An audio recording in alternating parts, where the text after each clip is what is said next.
काय होतंय, जालना जिल्ह्यातील 3 तालुक्यांमध्ये जालना, परतूर आणि मंठा जितके जवळ हजारावर शेतकरी आहे.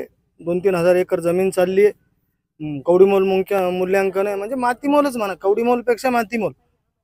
म्हणजे काय दखलच घ्यायची नाही. बुलडोजर चालवण्याची शक्यता आहे. आता काही दिवसानंतर आत्मदानाचा इशारा दिला 200 शेतकऱ्यांनी, दखल घेतली गेली नाही. 7वा दिवस आहे धरणे आंदोलनाचा. उद्यापासून आम्ही उग्र करतोय. आता गाडी बैल हे ते शेळ्या मेंढ्या माझ्या 400 गाई सगळं येणार आहेत. लेकीबाळी बसलेल्या आहेत. काहीच दखल घेतलेली नाही आणि आम्ही त्या याच्यावर ठाम आहोत. 5 तारखेला जाणार म्हणजे जाणार. काही 200 नाही तर 10-20 तरी आत्मदान करणार. हे नाही.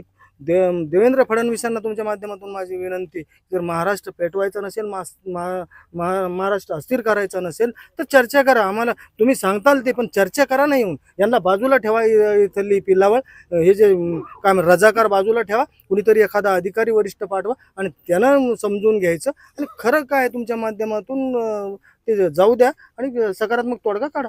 प्रशासनातले कोणी अधिकारी वगैरे आपल्या भेट घेण्यासाठी आले? भेट घेण्यासाठी मी औपचारिक भेट, जसं SDM आले, RDC आले, पण काय चाललंय आणले बरोबर म्हणून आले. पण त्यांनी काय असं चर्चा त्याच्यातून किंवा काय पाहिजे किती काहीच नाही, आश्वासन नाही. म्हणजे त्यांनी ते विचारलीच नाही प्रश्न. फक्त काय मॉब आहे हे मला वाटतं मुआयना करणं ज्याला म्हणते, जायजा लेणं, असं ते केलं. पण तरीही त्यांच्या डोक्यात प्रकाश पडलेला नाही. परंतु माझी भावना लक्षात घ्या.